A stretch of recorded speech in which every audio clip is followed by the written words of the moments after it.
it reminds me of when I was reading in John Maxwell's book, is developing the leader within you in 2.0. And he said he recently just went to a class reunion, and this dude's like 70 or 80, right? He just went to this like 50-year reunion. He hadn't been. I think this was the first time he's ever went. He said he walked in there, and of course, he made a couple of comments, and he said he didn't recognize anybody, of course, right? Because it's a 50-year reunion. And he said as soon as he went up to somebody, they started talking about themselves.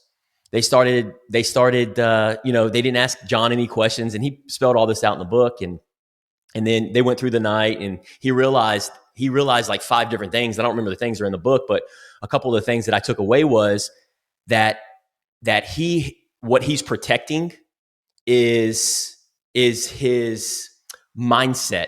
So for him, when he's around other people, he looks at, because if you study any old person, right, whatever you consider old as far as age, but for him, it was in the 70s or 80s, most older folks, they're slunched over, and they talk about them, they talk a lot about themselves and their past and their history. Yeah. And so John's like, he learned a life lesson. He's like, I'm going to protect myself from that mindset. Yeah. It was a mind-boggling moment for me, because I'm like, that is so unheard of.